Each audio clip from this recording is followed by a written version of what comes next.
Salutations, dear audience, and welcome to the 5th episode of the BCC channel, Empathy, Knowledge, and Self-Government. I'm reading a text from the same device that is recording me reading, and before I go further, have to say that I wish I could express this extemporaneously.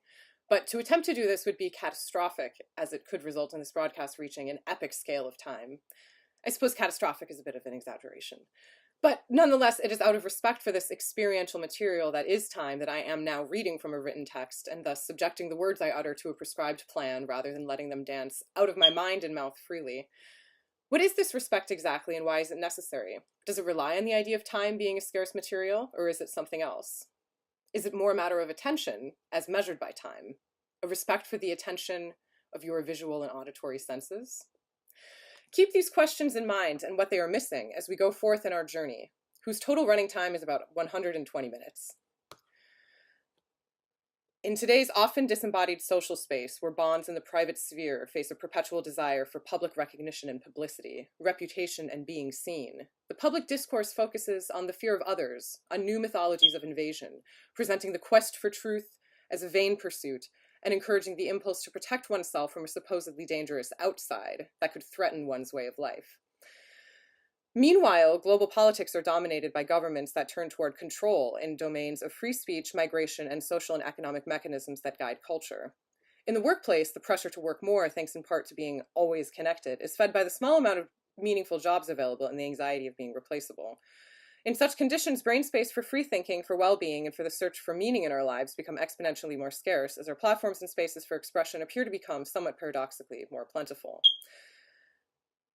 In this context, as well as the awareness of everything that is missing, we propose to explore how empathy and free knowledge could rework institutions, ways of governing, capacities to organize, private spaces, public discourses, personal and professional relationships, and administrations, making the structural systems of self-censorship, limitation, compliance, and competition obsolete.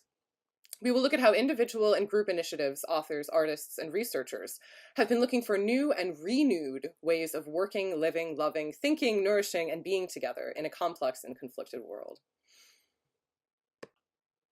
Welcome to Part 1. What is empathy? Investigating views and narratives of self and other. We begin with the first part of Forced Emotions by Gia Honsdottir, a work we will be seeing cut up in pieces throughout the broadcast, which concerns feelings of numbness, emotional detachment, and being caught up in the standards of the Hollywood dream romance. Following this, we have Learning Empathy, a conversation with Serge Tisserand, a psychiatrist and psychologist who discusses the 3 different types of empathy that humans can develop from childhood on, and how to encourage its development, evoking the relationship between empathy and machines or algorithms that imitate human emotions, and how empathy can be manipulated or taken advantage of for corporate or political interests. Then we move into the kitchen for Kusamachi from Radio Surreali, a video recipe memory from the program 1001 Recipes, where the Syrian exile radio invited listeners to send in recipes from home alongside memories of the dish. The resulting videos from the recipes and memories recorded by the group in France help to harbor connection and empathy through cooking and a togetherness within a diaspora through a shared virtual meal and associated memories. Then we have Purify the Air in Your Mind, conversation with Mako Ishizuka. In this video essay, the artist Mako Ishizuka, born in Japan and living and working in Sweden, talks about 2 of her projects and research related to observing daily life and gaps existing in societies. And here to consider nature as an other that we can relate to. She offers ways to embed plants and fruits in changing our ways of thinking about what is human and what is not, and thus to change our way of life and to improve our quality of life in connecting differently to our environment and to others. Then we have Moon ABC by Elizabeth Aitai, a stop-motion video based on the Moon alphabet. Over the course of 2 years, from 2014 to 2015, Aitai created an image-based font with the use of her camera and the light of the full moon. Each letter, a 1-second photograph, traced and captured by the movement of her hands. Using the moon as an agent of communication, Moon ABC explores the universal condition of emotion by posing rhetorical questions, poetic reflections on science and emotion in an increasingly technology-based world. Following this, we have a book review from the archives, Edward Said's Orientalism. This book review concerns Said's 1974 publication on Orientalism and how this notion has been constructed as an instrument of colonialism. Reviewing this book today, over 40 years after its publication, invites us to reflect on how it resounds with current issues, as Said inscribes his reflection in a larger redefinition of history and identity. Then we conclude this chapter with Forced Emotions Part 2, where the princess continues watching the death of Jack scene from Titanic as she cuts onions. After this, we will have an 11-minute discussion break accompanied by Part 1 of Siamese Acres by David Bayes, where we find a planet orbiting a single red dwarf star that is held together by a singularity and tended by a farmer, Simon, whose purpose is to keep the singularity, and thus what remains of life, going.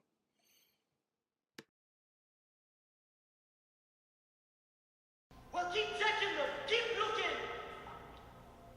Is there anyone alive out there? Can anyone hear me?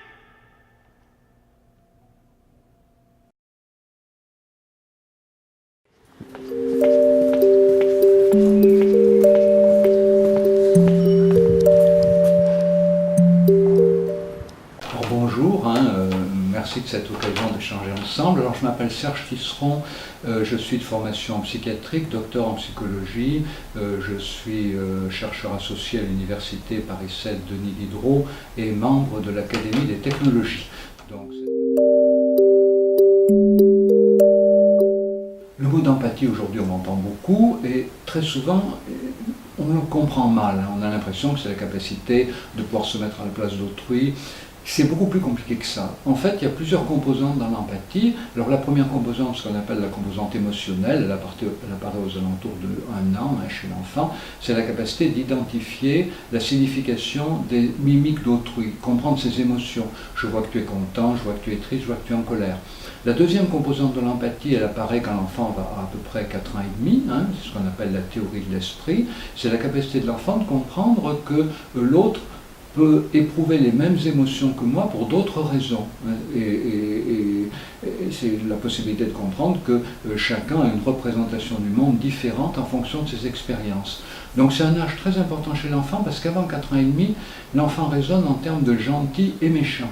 Et il est incapable mentalement de comprendre qu'on peut avoir des comportements ni gentils ni méchants, mais dictés par son expérience du monde.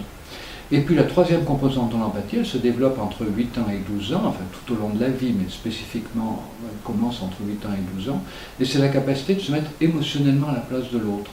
Donc c'est pas seulement cognitif, comme vers 4 ans et demi, c'est vraiment cognitif et émotionnel. C'est pour ça qu'on appelle l'empathie mature.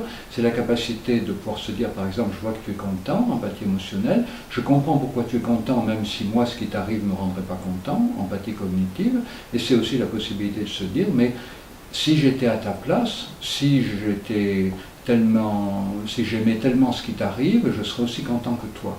Et donc ces trois composantes de l'empathie, elles ont toutes besoin d'être encouragées. Celle qui a le moins besoin, c'est l'empathie émotionnelle, un peu plus l'empathie cognitive, et la capacité de se mettre émotionnellement à la place d'autrui. Il faut vraiment imaginer des protocoles pour arriver à l'encourager. Et donc c'est comme ça que j'ai conçu le jeu des 3 figures, avec l'idée d'imaginer une activité théâtrale pratiquée par les enseignants dans les classes, à raison d'1 fois par semaine. Et cette activité théâtrale permet aux enfants de mieux identifier les mimiques de leurs interlocuteurs, parce que certains enfants ont de la difficulté à le faire, permet aux enfants de mieux comprendre les raisons pour lesquelles chacun peut agir autrement que ce qu'on attend, et puis pouvoir se mettre émotionnellement à la place de l'autre, prendre sa place, se mettre dans sa peau.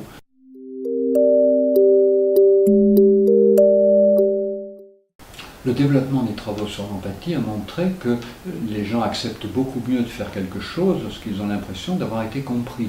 Et donc du coup, ça a évidemment donné naissance à toute une nouvelle forme de management, dans lesquelles on n'impose pas directement une décision, mais on la fait passer de telle manière qu'on arrive à faire comprendre qu'on a compris son interlocuteur, qu'on est préoccupé de lui, qu'on est préoccupé de la difficulté qu'il pourra avoir avoir à appliquer ce qu'on lui demande, mais quand même, qu'on lui demande quand même, voilà.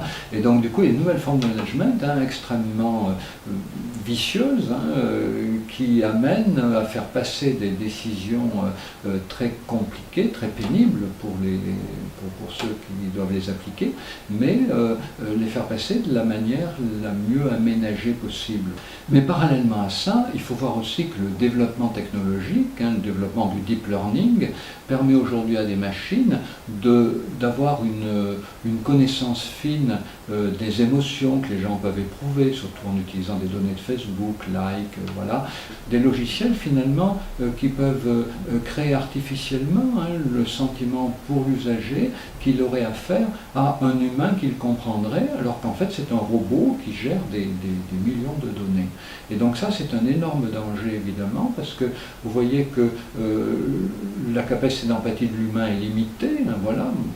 C'est difficile de comprendre qu'est-ce que vous aimez vraiment si ce n'est pas quelque chose que moi j'aime aussi, mais une machine n'a pas d'état d'âme pour créer l'illusion qu'elle partage les mêmes centres d'intérêt que quelqu'un, parce que une machine n'a rien à dissimuler, elle peut totalement simuler. On s'aperçoit que chez l'être humain, pour renforcer l'empathie, il va falloir donner des informations sur la manière dont les autres vivent, déjà, c'est le rôle de l'école, il y a des gens dans des pays différents qui vivent différemment de nous, ils ont d'autres points de vue sur le monde. Il va falloir évidemment développer l'empathie, c'est le jeu des trois figures, mais il va falloir aussi permettre aux gens de faire des choses ensemble. Et on sait aujourd'hui que la meilleure façon de développer l'empathie des individus, c'est de leur fixer une tâche commune. Ils se découvrent, ils découvrent leurs compétences respectives, ils apprennent à s'apprécier, à se respecter, et vous voyez que l'empathie, elle ne s'apprend pas seulement par des informations qui sont données en amont sur ce que sont les autres, elle se découvre aussi dans des activités partagées.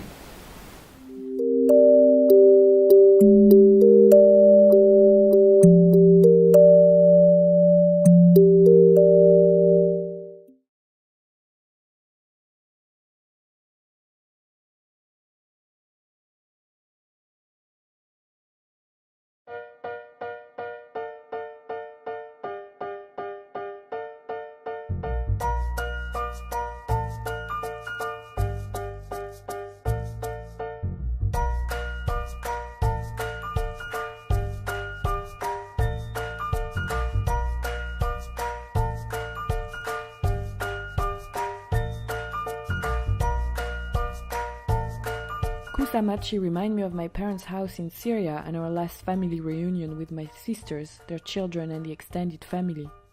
Of course, our complete family only meets a few days per year. Everyone is busy working or living in a different region or even continent. Stuffed zucchini is a dish that unites our family. The scent of slow-cooked mint, garlic and tomato reminds me of our living room, our house and even our neighborhood. We stopped the fan, even in the summer, just so that the food wouldn't get cold. I haven't heard any news of my neighborhood. Everyone has left the country, and we do not know the people who have stayed.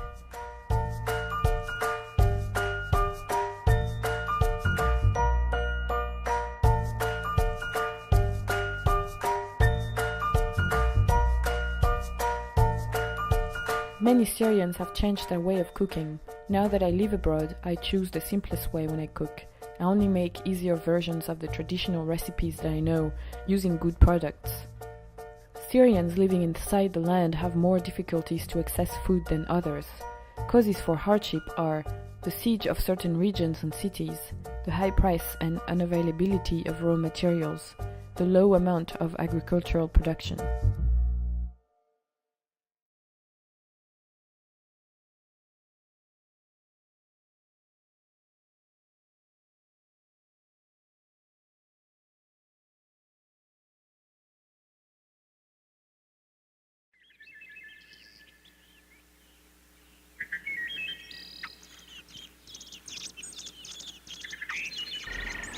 In my art practice, as well as in my daily life, I deal with psychological and physical distances, using my experiences and imagination as a springboard. After I left the environment where I grew up in Japan, I felt people appeared to be more engaged within oneself.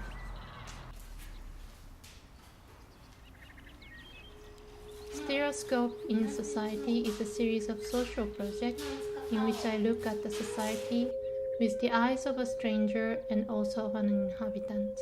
I suggest an antidote to certain social situations with my small intervention as a prototype. Pure diffusion is one of these interventions. My nose feels irritated often in Paris, and I notice so many people complaining, expressing their negative emotions on the street. So I decided to work on this bad atmosphere, polluted air, and people in bad mood in Paris. The pollutants and toxins can cause headaches and irritations, and some plants can purify the air, filtering them. A single plant might not do a lot, but what if everybody in town takes care of these air purifying plants? The plants may not only improve the air quality but also the life quality. I bought 2 plants that purify the air and are easy to grow and propagate. Ivy and spider plants.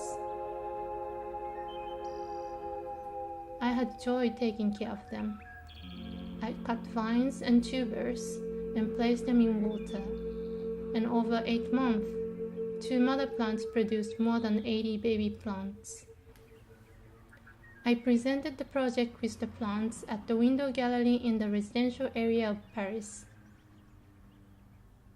In the end of the exhibition, which lasted for 1 month, I distributed the plants to the visitors as well as the passers-by. It can be for oneself, but also for their families and friends. When I handed the plant, I also taught how to take care of it, including how to propagate, so that they can also spread the baby plants to more people. People seem to be happy to receive a plant, maybe because it is for free. Some sent me the photos how the plant grows at their place. Such reactions made me content. At the grocery shop, I noticed there are quite a few bananas that are beaten up or missing the stem, and often standing alone away from clusters. When buying bananas, people divide as much as they want from a cluster in many places in Europe. I imagine that people ruin some by being not careful when searching or dividing, and avoiding the ones that do not look perfect. I started to see these left bananas as if humans, like the ones that are bullied in the class. They grew up to be appreciated by people eating, not to be thrown away. So when I'm buying bananas, I collect these left bananas to give a shining life. Also, the beaten up bananas are sweeter. Same with mushrooms, I collect the left ones, and aged and slightly dried ones have much deeper taste of umami.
Pour leur part, les Français et les Anglais, et dans une moindre mesure les Allemands, les Russes, les Portugais, les Italiens et les Suisses, possèdent une longue tradition de ce que j'appellerais l'orientalisme, qui est une manière de s'arranger avec l'Orient fondée sur la place particulière que celui-ci tient dans l'expérience de l'Europe occidentale.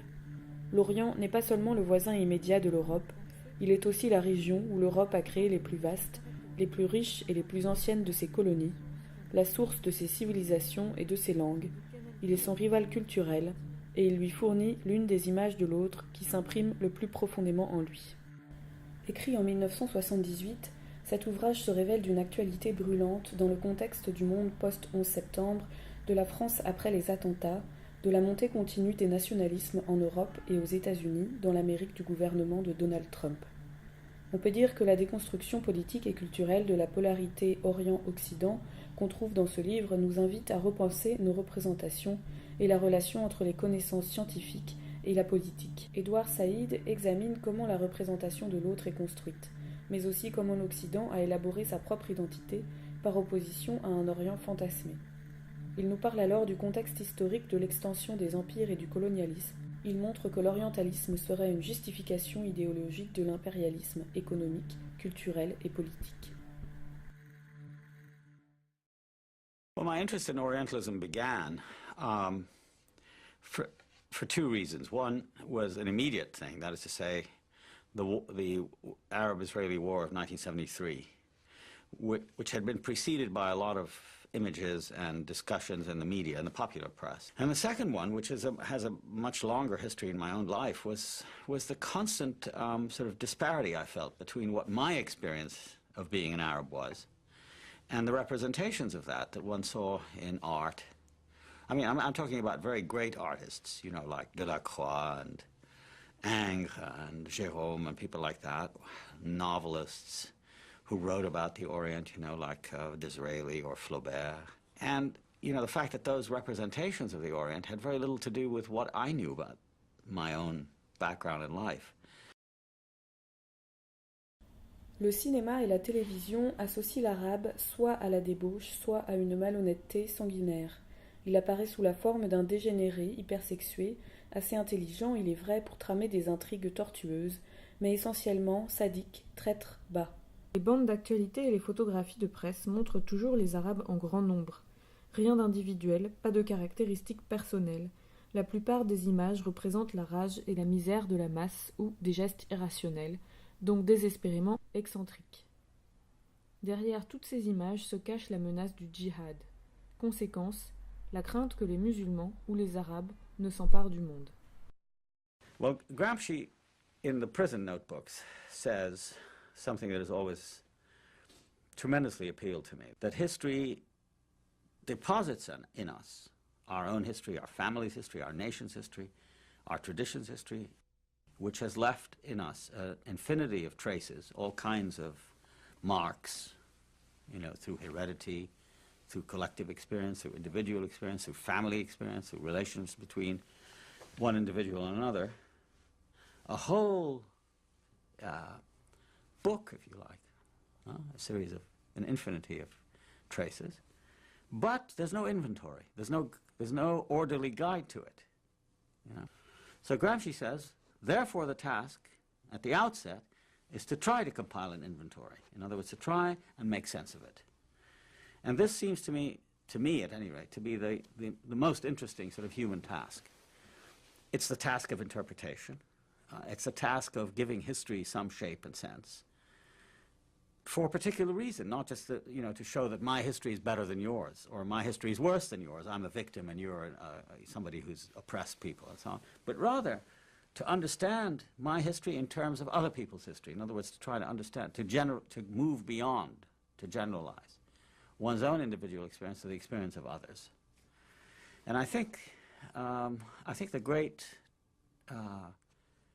goal is, in fact, to become someone else, to transform itself from a unitary identity to an identity that includes the other without suppressing the difference. That, he says, is the great goal. And for me, I think that would be the case.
Welcome to part 2, Inside and Outside, Tools for Knowledge and Relationships. We begin with our first Instagram story to be featured on the BCC channel. This is Wounding the Olives from Amar Albaik. Wounding the olives is an Arabic term for opening longitudinal incisions in each olive to facilitate the final maturity process, or tastes maturity process, of agriculture and harvesting. The olive is a wood core surrounded by dense, rare, magic savor. Olive is oil.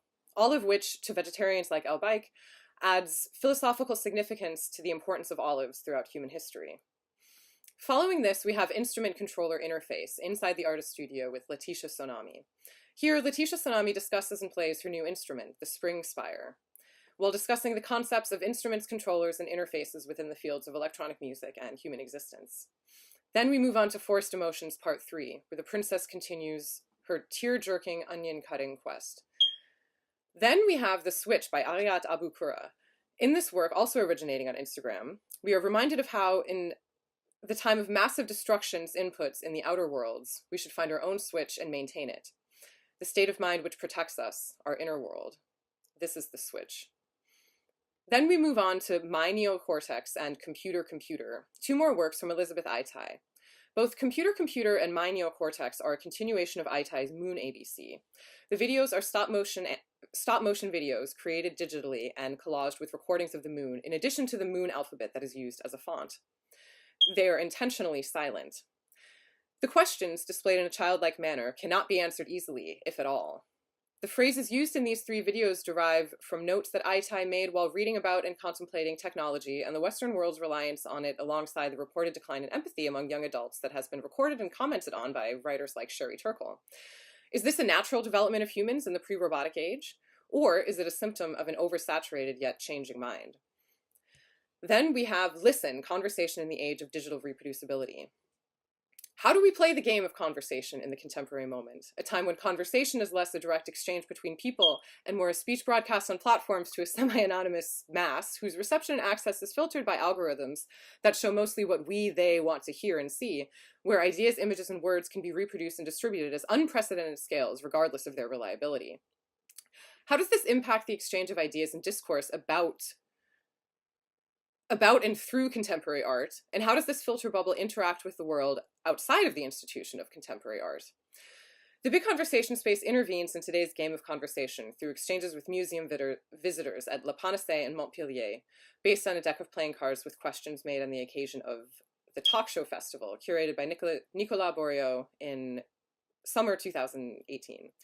Conversations ensue where parties reflect on their use and views of media, truth, art, empathy, and discourse, showing how the work of listening and understanding can be great tools of resistance. Following this, we return to The Diligent Princess with part 4 of Gia Honsdottir's Forced Emotions.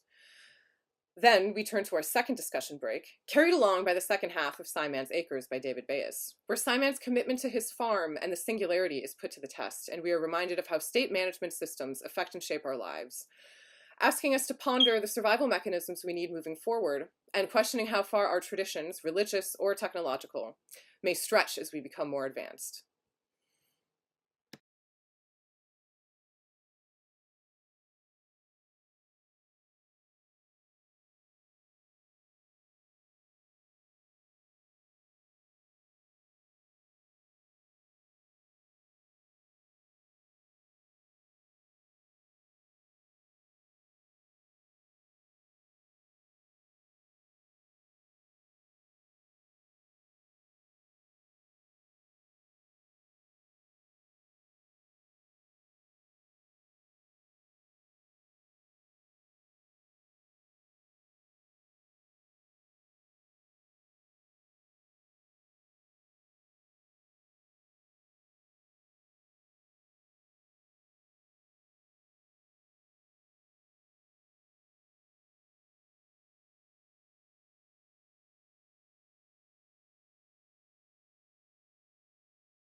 think that is the range of relationship. It kind of describes the range of relationship with the outside world and how it manifests itself. I think of the interface being a little more some kind of dependent on the outside world. I would think of a fader box as a controller. It's controlling things in a very specific way. The instrument is maybe more autonomous. Silver color and kind of like fits this wheel pretty much. I'm not a very good nail polisher, but it doesn't matter. People can't really see. But then when I play, it kind of shows. Sometimes I get better comments about the nails than about the music. You know, people notice the nails for some reason. I guess it's something like women doing electronics. You know, if you get like kind of like if you get more, if you get kind of like a little more glamorous, it gets people's attention. Why do you think that is? Oh, I think it's because of the tradition of male electronics, and that also it's all about the music. It's not about anything else. You know, that kind of music has a little. I have to put my diamond too, but I'll do that later. So kind of this idea that you know, it's all about the music, and it's not about appearance. So I think it's a lot about appearance. You know, it's like conveying some kind of feeling of certainty. So glamour, it's not very glamorous, but glamour help some kind of create an image of certainty, for me at least. So you see it as like a form of preparation? You know, preparation and kind of concentration and some kind of entering a space of spectacle in a certain way, even though you can't really say what I do is spectacle, but it is a certain presentation or a certain act. So the nail polish is the simplest way, because I don't really do costumes that much. So it's a very lazy way of creating persona. It's my lazy persona. See? It's pretty good. Oh, I have to put the diamond too. Yeah, put this one here. See, it just changes everything.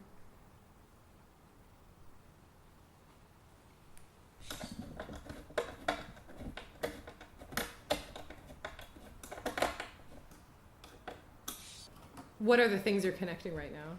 Now I'm connecting the audio signals so they can be analyzed by the computer. So there's 3 audio signals and that are coming from these things here. That's one of them. So I'm connecting them so that most of the work is actually done by the software, the neural networks. So that's how I'm connecting. I keep on thinking, oh, I should have something, you know, something that looks good, you know, kind of a nice plug or something. But then I'm like, you know, nobody can see this, so it's like whatever. You know, you have to choose your rituals. Otherwise, we'll never get there. See this? I can't see too well here. They're like silk. They feel like silk. I went to a spring store in Paris. There's spring stores everywhere, but springs rule the world. You know, you have springs to everything. From like trucks, use springs for their shock absorbent, to like watches. Everything is ultimately made with springs. They're very interesting. Why these specific strings for this? It had to be kind of like, you know, every springs have very different tensions, and these ones had a nice feel, a nice movement, and because they're activating the signal, I had to have some kind of not too tight, but just, nice enough springiness. And, it has to do with the lengths, how tight they are, but also it just feels really nice. So this is like telling the neural networks. I'm loading the neural networks and it's saying like how many parameters is it going to look at? How many features does it have to extract? So in this case, it has to extract 18 features from the wheel. What does it? What does it mean to extract it? It's looking at particular features of the signal that's controlling. That's going to be the input to the learning system, to the neural networks. So it's just saying, this is what is relevant, and this is what it was trained with. So you have to make sure that when it plays back the models, that it's actually using the same extraction. It's like extracting features. Like this is the signal coming from the extractions, and then if you look at the, let's see, analysis, feature extraction. So it's looking. These are the three inputs from the three different microphones or pickups, and then it's looking at different bandwidth of this signal, and then it's going to go and it's going to be mapped to various features. So for instance, if we go to the audio synthesis, you can see all these numbers of the audio synthesis, which are the parameters that are being controlled by neural nets. So if we hear something. Okay, could you say more about the neural, what is actually happening, especially with the neural network? So in this case, we have some inputs. It could be anything, but in this case, it's just the pickups from the springs. So we never hear the springs. But the neural network looks at the features that are being extracted from this audio signal. That's the input to the neural network. And the models in the neural networks have been trained with this input. So you need to tell it, this is what's relevant, this is what you need to look at, and this is how you're going to control the system. So this is the input to the models, and the system has been trained with this input to output a certain number of parameters. So the parameters are the synthesis, the control of the synthesis. So what happens is that we can then train the system, and I say, okay, when there's these conditions, maybe I'm just moving it like this, it's going to be this sound. When there's this thing, it's going to be this. When I just do very softly, it's going to be this thing. It could be anything. It could be pictures. It could be, any kind of information that you're trying to control. But in this case, it's audio. So it's like it learned all these states. There's a certain state on the input. There's a certain state on the output. If you want to use it correctly, it's supposed to always give you this particular output when you give it a particular input. So for instance, for emergency system, you can say when the bridge is under that kind of stress and this and that many cars and this and that, sound the alarm. But in my case, I was not interested in having it learn correctly. So because it's always chaotic, it's never really learning things in the most accurate way. So it's always approximating some kind of state. And so that gives me a chance to get new sounds, because it's never really doing the synthesis that I told it to do. It kind of moves around the synthesis. So here's a kind of a white field, or this one. So sometimes I get nice sounds. So I like this sound. So I'm going to restrain the learning system, and I have much more fine control. Kind of nice. See, it's surprising me. So I have to listen, and I have to catch the sound, and then I go back to the bigger, wider system, and it's kind of like bigger.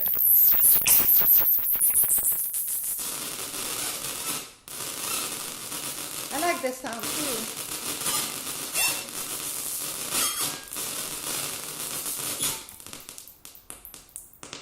So now when I do this, it doesn't make much.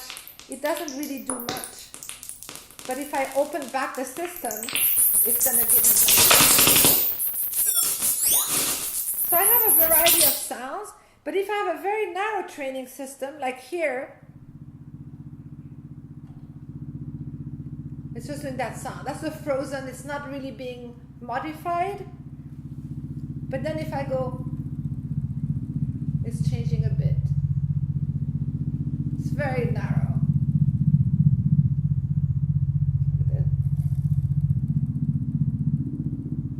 It doesn't do very much because I didn't give it much big space. What do you mean by training system?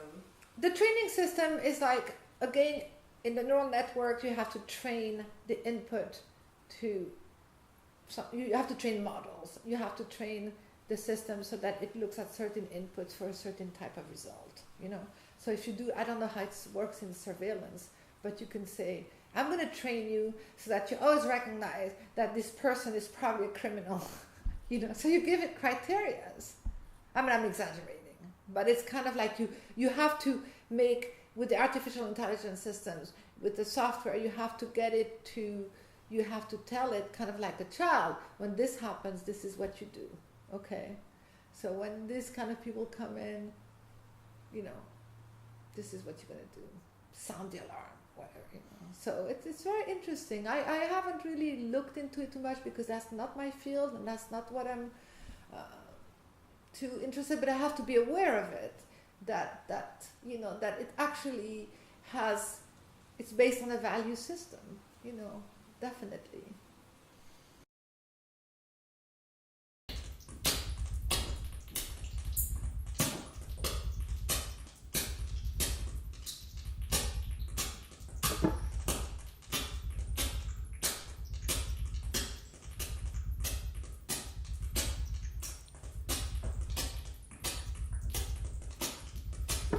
So what is this sound?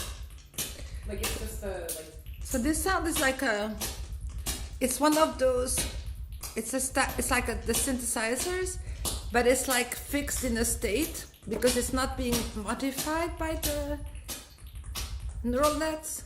So if I start going like this, then it starts,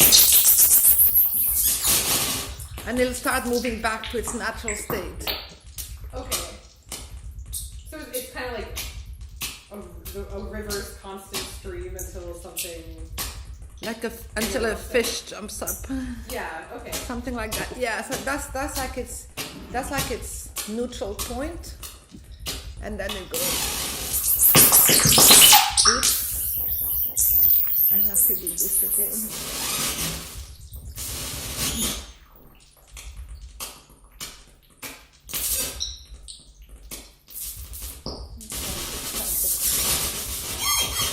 Oh no, this doesn't go here.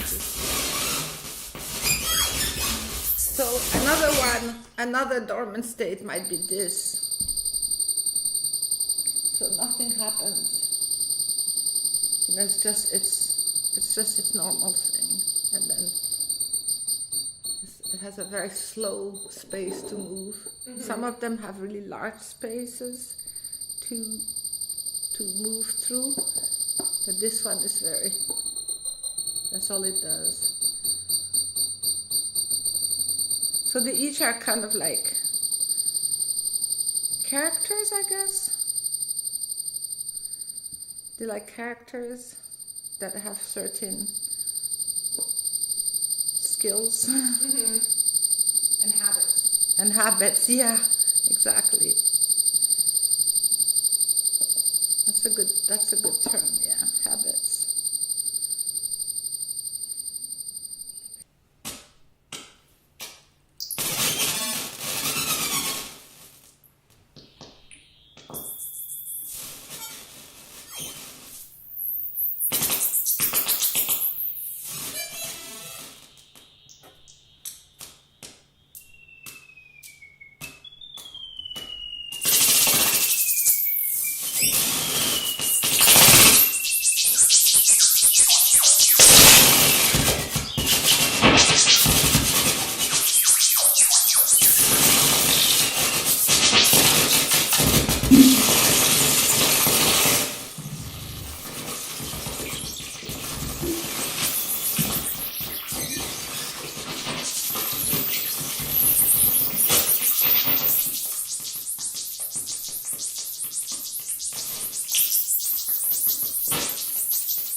Moi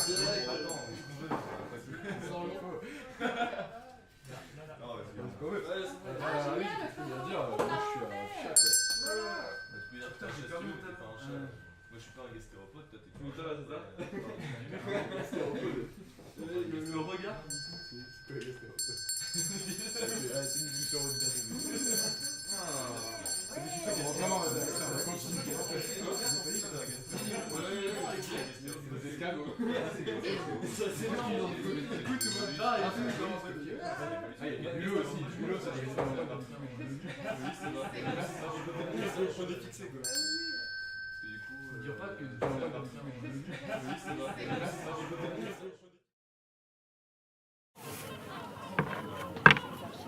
Ça fait partie de votre travail du coup. Ouais, exactement.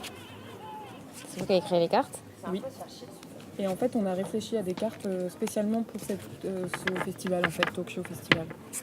Donc, c'est vrai que notre travail, il est sur le discours de toute façon, mais là, c'est quand même plus lié à l'actualité aussi, sur l'influence des réseaux sociaux dans la politique, etc. Ok. Ce genre de choses. Ouais. C'est souvent participatif comme ça? Oui. Hop, je la regarde. Voilà. Quel type d'activité faites-vous pour distraire votre cerveau des tâches quotidiennes qui vous occupent l'esprit?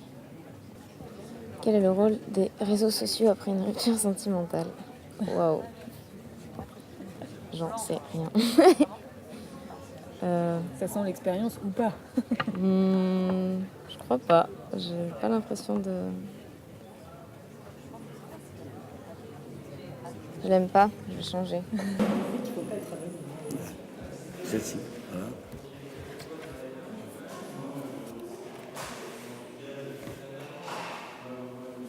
Avez-vous déjà regretté un tweet? Non. Pensez-vous que l'ouverture et la transparence du gouvernement soient essentielles au bien commun? Que l'ouverture, c'est quoi la transparence du gouvernement? Tout ne peut pas être tout ne peut pas être transparent. Voilà. On sait très bien qu'il se passe des choses Oui, comme c'est pas... dont on ne Mais, parle pas, parce que c'est des trucs comme disent certains, que ce soit sur le plan militaire, que ce soit sur le plan... On a déjà été dépendant d'un outil de communication. Oui, oui. J'ai eu des informations, j'ai eu un doute après, mais je pense que j'ai été dépendant, oui, en ce qui me concerne. En tout cas, je me suis trouvé confronté à des informations, des médias. Non, mais c'est un outil de communication. Ou un outil de, Téléphone, l'outil de communication, voici, ça peut on être est un tous téléphone. plus loin des Plutôt des informations, vous dites, en fait. On n'a pas tout à fait répondu parce que je serais tenté de dire que la dépendance, elle est essentielle aujourd'hui, elle est prioritaire avec tout ce qui est téléphone, smartphone, etc. Parce que vous avez les informations et nous sommes dépendants de ça en temps T, c'est-à-dire à la minute près. Et vous prenez la mauvaise habitude, quand vous avez loupé une information, d'aller la rechercher.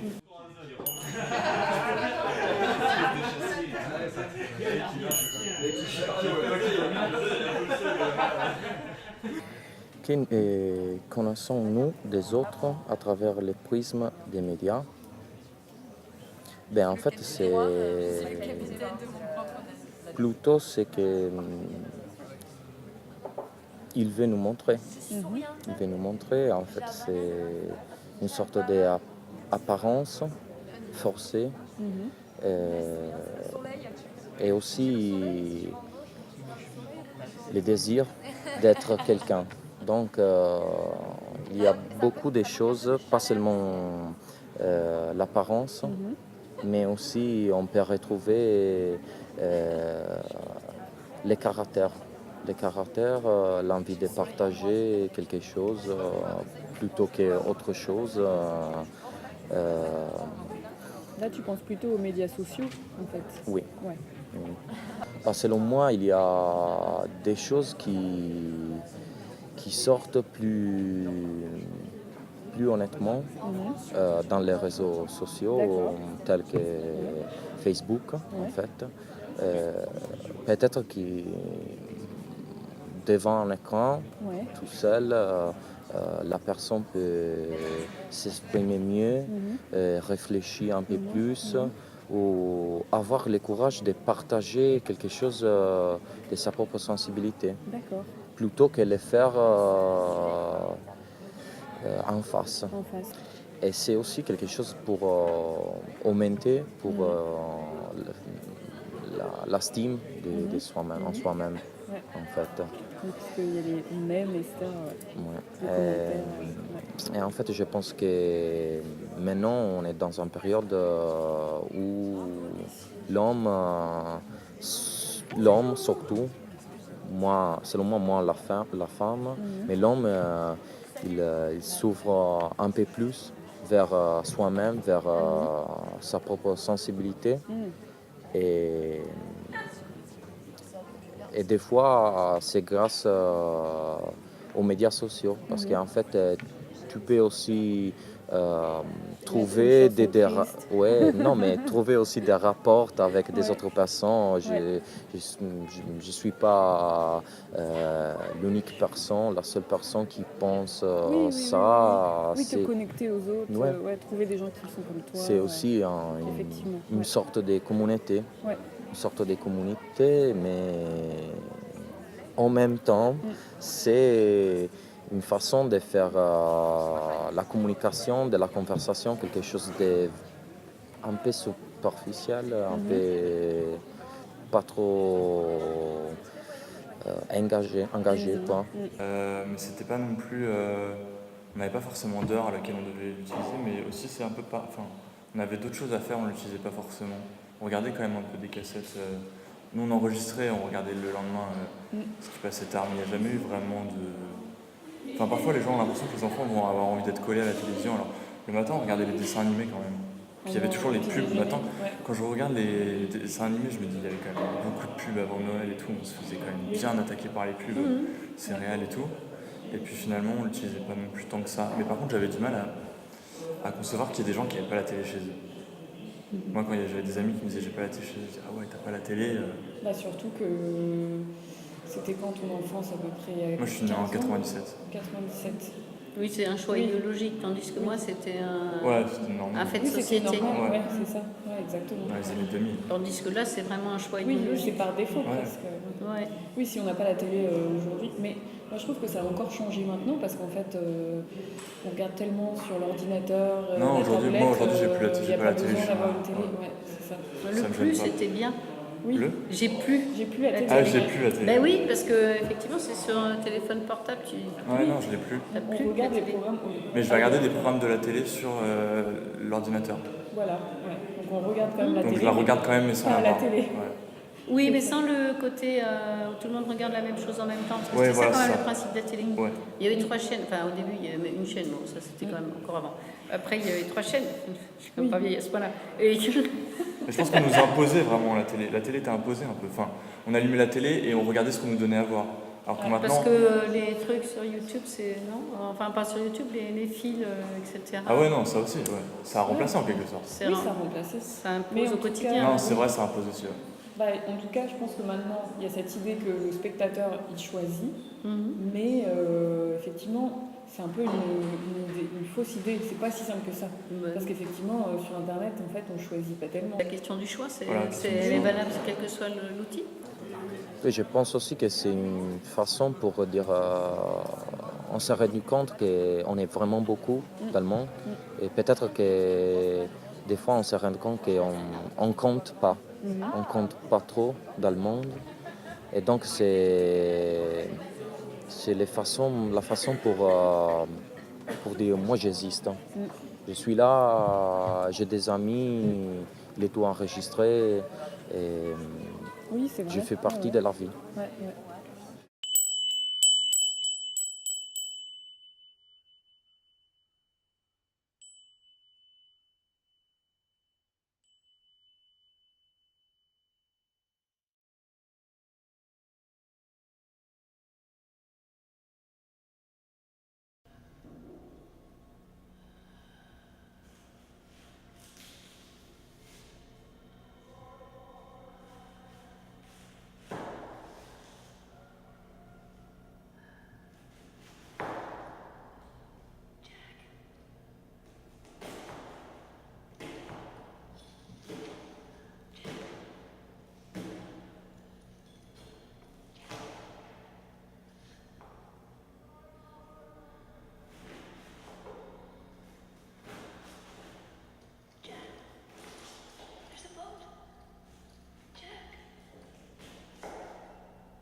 Welcome to the final chapter of this broadcast, Part 3, Exploring Systems of Self-Governing and Understanding. We start with What Makes You Rich by Ariat Abu Qura, a meditative moment that asserts that Alan Watts can still like how it is. Then we move on to exploring the world of Helene Derrick's Dreaming by Arthur Fleischer, a teaser for an upcoming narration about a homeowners association in Glendale, Los Angeles. It focuses on the relationships, affects, and emotions between the homeowners and their front lawns, observing how front lawns are submitted to norms and rules in each neighborhood. Then we revisit the Titanic, the Princess, her onions, and the perseverance of the human soul, with Part 5 of Forced Emotions. Following this, we have Bertolt Brecht's testimony in the House Committee on Un-American Activities. In 1947, German poet and playwright and theoretician Bertolt Brecht, then living in the United States, was called to testify before the House Un-American Activities Commission, being accused of writing a number of very revolutionary poems, plays, and other writings. This video is a recording of excerpts of his testimony. Then we return to the kitchen for more empathetic cooking with Radio Soriali and a recipe for fateh. Another piece from the series 1001 Recipes, where the Syrian Exile Radio invited listeners to send in recipes from home alongside memories of the dish. The resulting videos from the recipes and memories recorded by the group in France help to harbor connection and empathy through cooking and a togetherness within a diaspora through a shared virtual meal and associated memories that then expands beyond and can continue. Then we move to a space outside of time with the Kepler Collection by Devin Zhang, edited by Lee Lester. Through futuristic fashion and movement, we are invited to dream of better ways of living together with Kepler 452b, an international art collective based in Berlin that brings together dancers, filmmakers, designers, musicians, visual artists, scientists, cryptocurrency, and more, initiated by the artist Mali. Together, they imagine new ways of being together in a future egalitarian and sustainable world on the potentially habitable exoplanet Kepler 452b, discovered by NASA in 2015. Then we have the concluding chapters of Forced Emotions by Guillaume Honstateur, Part 6 and 7 of a video performance of the princess cutting a dozen white onions while watching the death scene of Jack from the Titanic.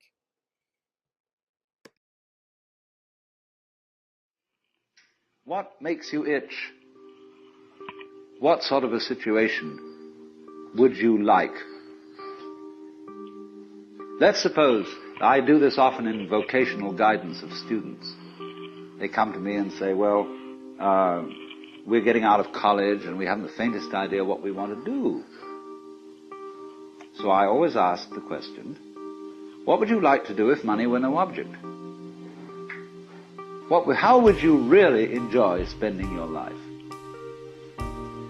Well, it's so amazing. As a result of our kind of educational system, crowds of students say, well, we'd like to be painters, we'd like to be poets, we'd like to be writers, but as everybody knows, you can't earn any money that way. Or another person says, well, I'd like to live an out-of-doors life and ride horses. I say, do you want to teach in a riding school? Let's go through with it. What do you want to do? When we finally got down to something which the individual says he really wants to do, I will say to him, you do that. And forget the money. Because if you say that getting the money is the most important thing, you will spend your life completely wasting your time. You'll be doing things you don't like doing in order to go on living, that is, to go on doing things you don't like doing.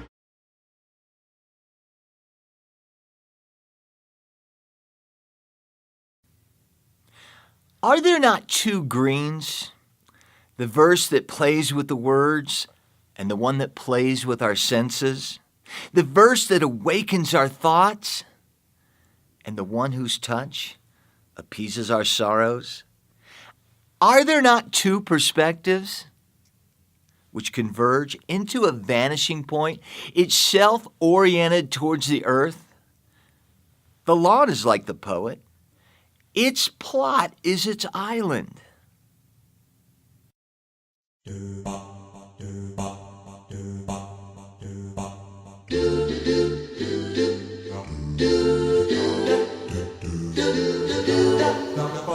Her name is Margie, and she's speaking with two friends, Jerome and Agustine. Next to them is standing Helen, who's not familiar with them, but who sees in them an emotional potential. We're sitting at Peter's home, our actual president for the monthly meeting of the Glendale co-owners. Since Carl's death, which was extremely brutal for all of us, the organization has been looking for a full-time treasurer. And we see in Helen, new among our ranks, a potential recruit. Once the drama reaches an end. On Margie's left, tears rolling on their cheeks, then wiped away, the Farrelly twins recall Carl, their faces inward. They hold a picture taken a year ago where one distinguishes our group united among the flames. We pass this image on to each other all around the table.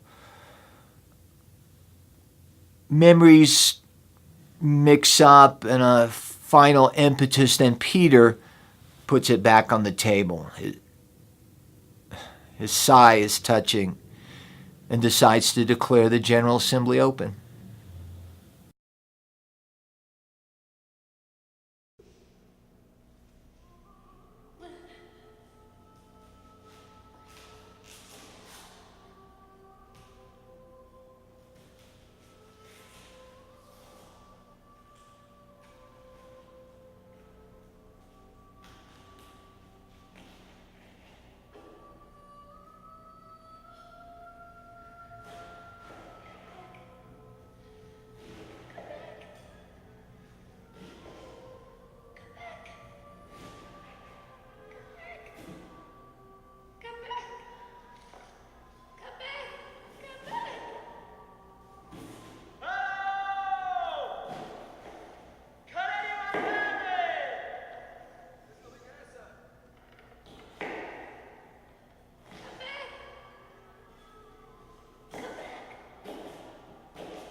Is it true that you have written a number of very revolutionary poems, plays, and other writings?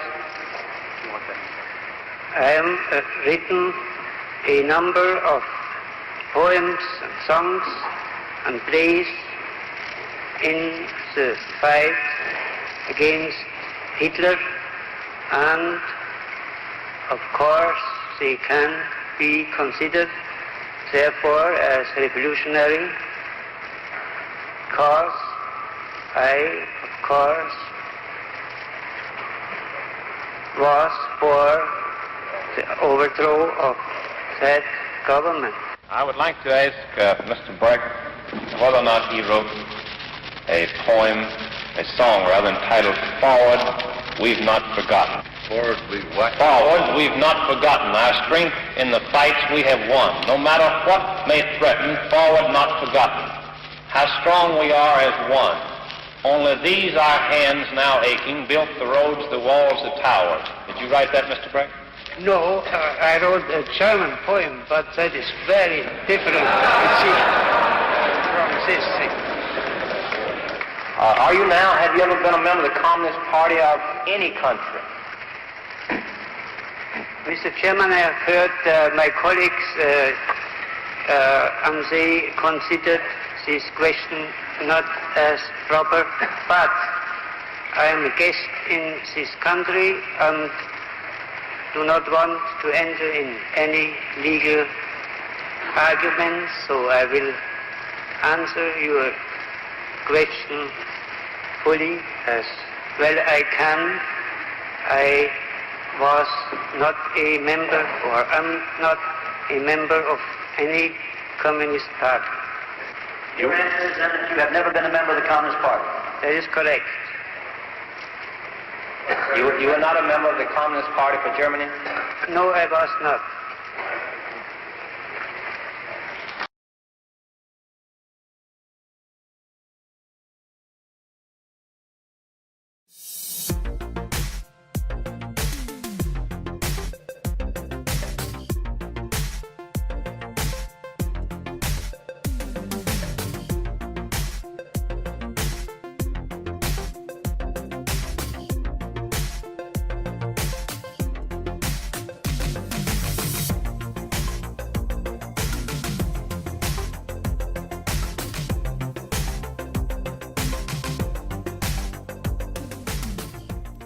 Fateh reminds me of our former family reunions each Friday. Fateh has been a sacred dish in my family for a long time. I remember my father, it was him who cooked it. We worked under his directions and did as he said. My father only did what came from the heart.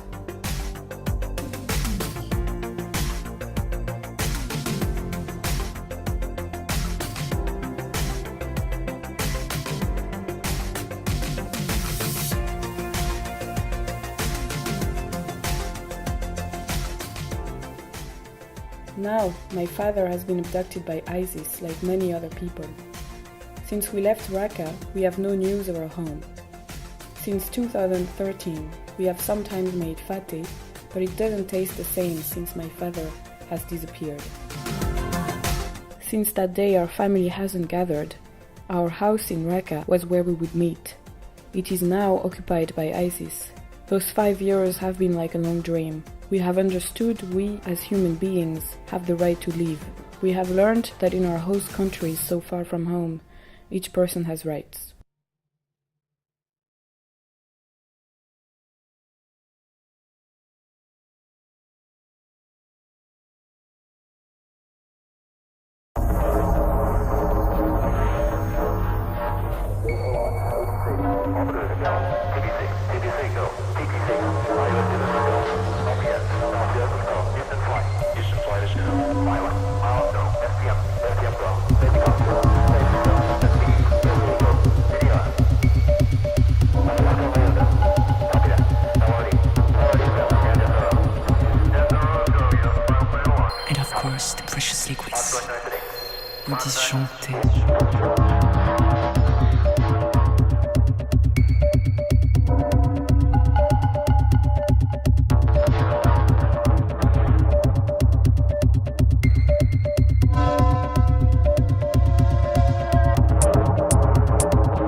That intervention was really out of this world.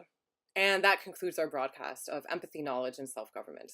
Thank you so much, dear audience, for joining us today in this act of collective viewing and discussion.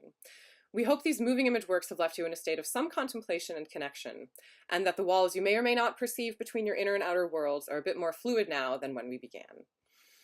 Thank you also to Alexander Robes, our programmer collaborator who has built the technical viewing infrastructure for this and every episode of the BCC channel, and to Anna Hess and Sasha Barreau of le149.net for hosting this project.